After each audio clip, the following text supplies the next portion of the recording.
রান্নাঘরে কিন্তু মানে সবসময় একের পর এক অতিথি আসতেই থাকে। হঠাৎ করেই বাহিরে গেলাম, তো বাহির থেকে বাসায় ফেরার পথে এই জিনিসটা আমার চোখে পড়ল। এই টিভিটা দীর্ঘ মনে ৬-৭ বছর বন্ধ ছিল আর কি। এই টিভিটা আমার বিয়ের পর আমি কিনছিলাম, যখন আমি নতুন সংসার শুরু করি তখন আমার এই টিভিটা। হ্যাঁ, তারপরে আমার প্রথম বাচ্চা হওয়ার পরে বড় টিভি আর কি, ওইটা মানে ৪৩ ইঞ্চি টিভি কেনার পর এই টিভিটা চালানোই হয় না। এই টিভিটা এই ঘরে থাকে, তাই এই রুমে রয়েছে। এই রুমে আমি ওদেরকে বলি ডিশের লাইন আছে কিন্তু এই টিভির সাথে, কিন্তু আমার বাচ্চারা দেখে না, বড় টিভিতেই দেখে। হ্যাঁ, তো আমার বড় টিভিটা নষ্ট হয়ে গেছে। নষ্ট হয়ে যাওয়ার পরে তারপর আমার বড় ছেলে, মানে আমি এটা বলতেছি কেন, যে ওরা তো ডিশ এখন দেখে না, ইউটিউব হয়ে গেছে, নেট হয়ে গেছে, নেট দেখে।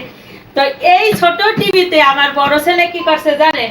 এই যে এই ছোট টিভিতে আমার বড় ছেলে ইউটিউবের লাইন কায়দা করছে কইরে। এখন এই টিভি এখন সবাই দেখতেছে, বড় টিভি কেউ দেখে না।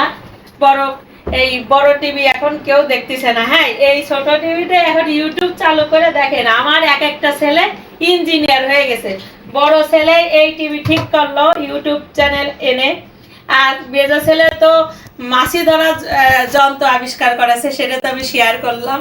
তা দেখেন, আমার মনে হচ্ছে যে আমার ছেলেরা সব ইঞ্জিনিয়ার হবে, তার কারণ আমার দেবররা তো ইঞ্জিনিয়ার। হ্যাঁ, আমার 3টা দেবর কিন্তু ইঞ্জিনিয়ার।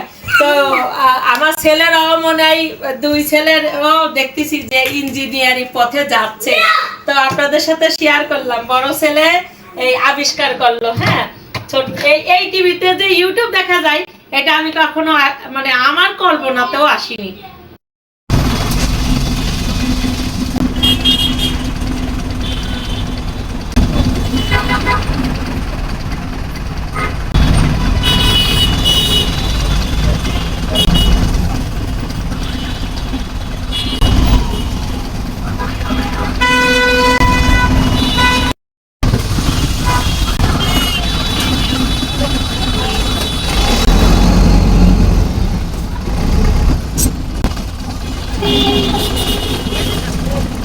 তো এই যে হঠাৎ করেই বাহিরে গেলাম, তো বাহির থেকে বাসায় ফেরার পথে এই জিনিসটা আমার চোখে পড়ল। মাশাল্লাহ মাশাল্লাহ মাশাল্লাহ, আমি প্রথমে বুঝতে পারিনি, তবে পরবর্তীতে খেয়াল করে দেখলাম চাচা এটা মানে নিজের হাতেই আর্ট করেছে।